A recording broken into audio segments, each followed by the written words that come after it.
Afternoon, welcome to AFORadio.com. It is a Friday. My name is Mag, and this is AFO Live. Now, it's a Friday, and I love Fridays because it makes me happy that the weekend is crawling in. Now, to conclude our wedding week this week, I've got another expert in the industry. She is Ong Lee Dong, the owner of Rings and Bands, and she deals with jewelry. So, how cool is that? Welcome to the studio, Lee Dong. How are you today? I'm good. Thank you very much. I'm delighted to be invited and happy to be here. I'm always happy to have people in the studio. At least I don't talk to myself. Now, you have been a jeweler for 25 years. That's a long way. I'm proud of that in some way, but in another way, you're just telling people how old I am. Hey, always young at heart. Doesn't matter, yeah? That's true. That's true. Which is also the reason why I'm in the wedding industry right now. Because hanging around young people, I'm just hoping that their positive attributes like their energy and their youthfulness and all that will rub into me. I think you by yourself is a whole package of happiness as well. I like that. Wow. That comes across in you too. Yeah. Okay, Thanks for saying that. Yeah. We're going to talk about Rings and Bands. You own Rings and Bands, right? Yes. Now yes, it's I do. relatively new, but it is very, very, very prominent. Yeah. It's been in the market for a while. Well, as I said, I've been in the jewelry business for that number of years, and we were already retailing 18 years ago. Okay. And had presence in places like KLCC and Straits Ski in Penang and a few other states in Malaysia. So the wedding collection has always been a part of our business as a retailer. Okay. The only difference right now is that I'm associated wedding in a bigger way is because I have decided to spin off my wedding collection into a standalone business, you know, an independent boutique only focusing on wedding as well as engagement and anniversary rings. So that's what I am here to talk to you about. So therefore, the focus really is couple rings. Yes. So for as long as there's a union, between two adults, whether it is engagement or your wedding or even to celebrate your anniversary for being together for that long, it deserves something nice. That's right. I like to feel that even though nowadays people are very hesitant about investing in jewelry, I like to see this as really an opportunity. You know, when you look at, when you study the market, you do this analysis, you know, we call this SWOT analysis in the business school. You look at the strengths that we have. Yes. Or I look at the strengths that I have in terms of my knowledge, experience in the trade, as well as the huge number of very interesting contacts in the jewelry business. Comes in all very handy. That's right. When I handle this business. And opportunity, you know, I had a chat with you at the site saying that there are actually 300,000 or more Couples who get married a year. Who get married a year in Malaysia. Wow. I mean, you didn't get that right. 300,000 means that we get to sell 600,000 rings. Wow. You know, Yep. and we want to come across as professionals who fulfill a need. You know, we're not chasing people to buy something they don't need. You know, on the other hand, we are actually offering something where there's a ready market looking for the product. Yes. So I like to look at it that way, and also, it's a good thing that. We have the ability and the platform to be able to show the products, share with them what we know, and everything else comes secondary. You know, if they feel that the product is of superior quality enough and that the value of what we sell is a good value for money. And other services that come along, if they're happy to buy from us, yes. If they don't, also okay. It's okay, yeah? Wow, I learned something new. Every year, 300,000 couples get married. And that's a lot of couples every year, yeah? That's a lot of weddings every year.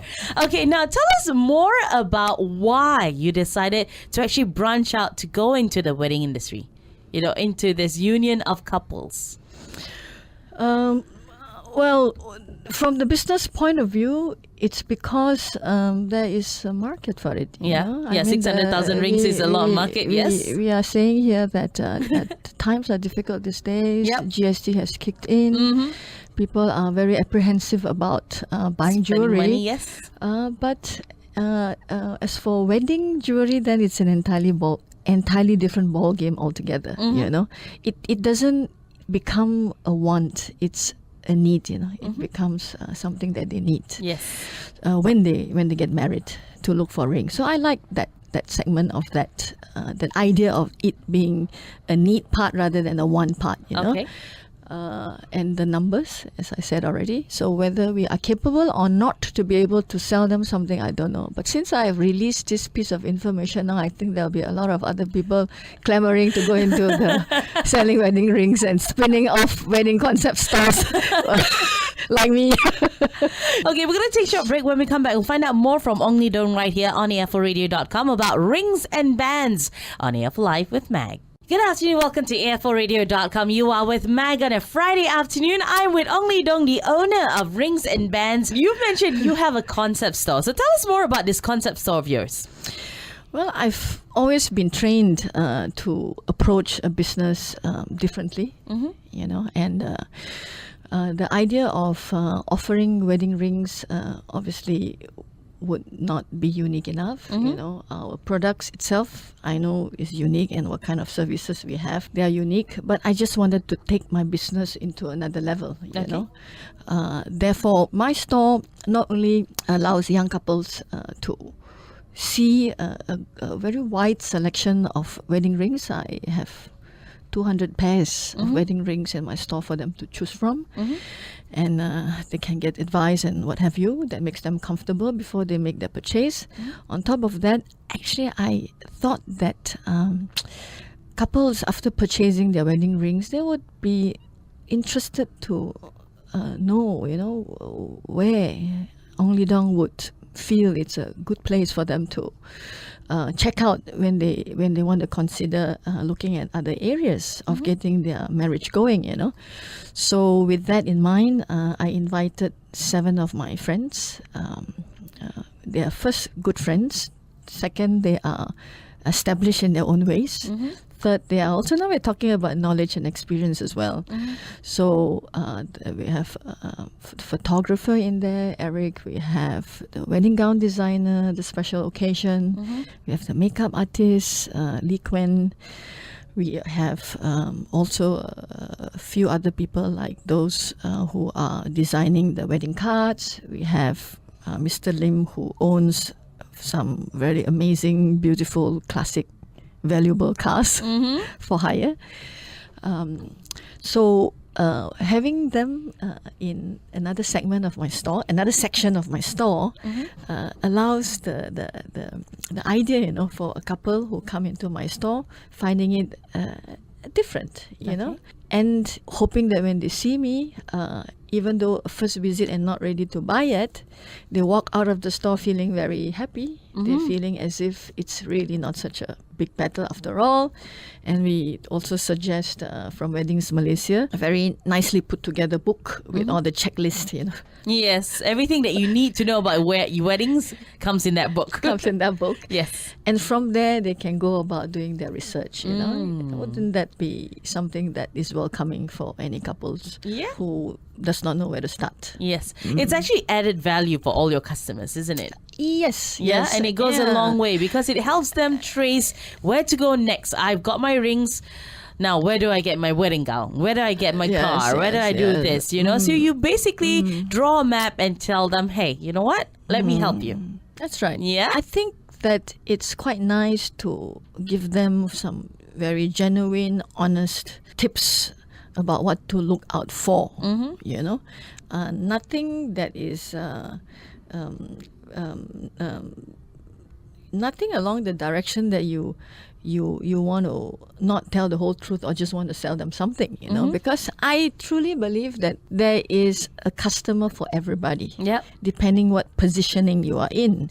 So when you go in there, you tell them what you offer. If you say, okay, my products are made in Germany.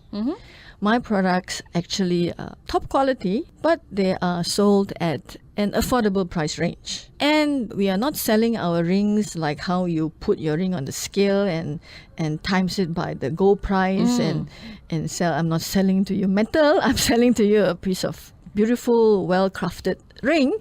So you would have to pay a little bit more for something that is well-made and exquisite. Things that are well-made usually cost a little bit more for two reasons. One is that when it's well-made, it's comfort fit. There's a little bit more gold in there than than the very the usual usual ones. And two is the workmanship that goes into it. I always believe that people get what they pay for. Nice. Okay. All right. In our case, we believe if you pay a little bit more, you actually do indeed get more. That's nice. Okay, we're going to take a short break. When we come back, we'll find out more from Ong Lee Dong right here on AFLradio.com about rings and bands on AFL Live with Mag. Good afternoon. Welcome to AFLradio.com. You are with Mag on a Friday afternoon. I'm with Ong Lee Dong, the owner of Rings and Bands, and she's got exquisite taste because it shows in the things that she sells. Yeah, it's her wedding bands, her engagement rings, as well as anniversary rings as well, isn't it? Yes. Yeah. So you've got a whole complete range of rings for couples to check out. Now, personally, Lee Dong, why do you like weddings? Why do you want to be in this wedding industry? Not for the business side of things. We've heard the business side of it. But for you personally, why get involved in the wedding industry? The pluses are actually enormous. Okay. There are a few. One of them is the opportunity to be able to interact with these young people. Okay. You'll be amazed with what you learn from them. Definitely, yes. Despite the fact that they are not as old as we are. But they certainly are very well exposed. Many of them maybe has got to do also with the energy, the technology that allows them to check out so many things.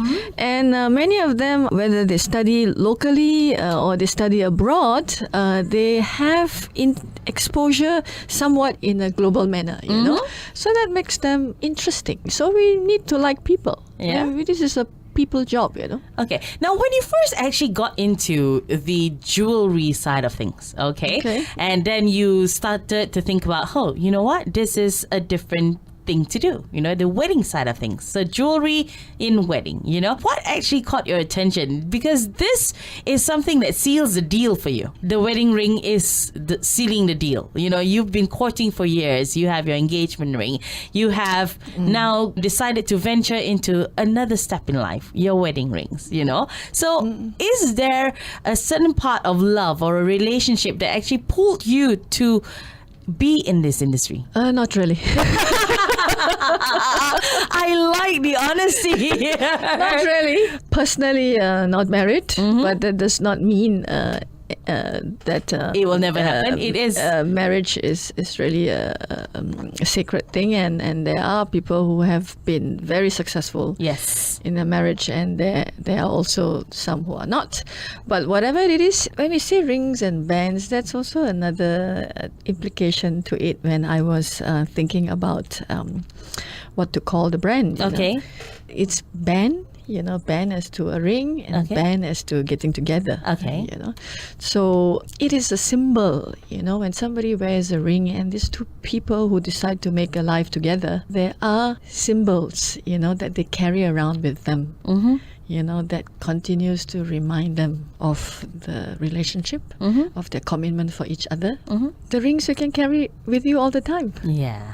As opposed to other things that you acquire and services that you need in a wedding day. When the day is over, a lot of money has been spent. Then you sort of don't really see it anymore. Yes, correct. A ring on your finger makes you feel reminded. And I think that this is also what it's all about. Very nice. Sometimes we need that bit of a reminder. We need to have something with us that we see every day. Yes. To tell us that we are lucky to be married to this special person. That look here, this is also a commitment. We work at it. And if somebody else tries to look at my husband, the band says, look here, he's not available. Very nicely slipped in that one. The fun side of it. But yeah, it's something simple, yet it's very deeply meaningful. In fact, some couples, they keep it like an heirloom. Yes. That you pass down from that one you generation to pass another. down from one generation to another. You know, some of them know it a little bit better through reading some magazines, how some celebrities pass on their engagement or wedding ring. They are inheriting the wedding or engagement ring of the mother-in-law, and they wear it with a special additional meaning, you know, this special pride. I truly also believe that because of this factor, that couples actually can put aside an amount of money and some thinking and some effort to find something that is befitting this valuable union or this very, very special occasion. You know, one should put a little bit more care and attention to it, you know. Okay, we're going to take a short break on AFO Radio.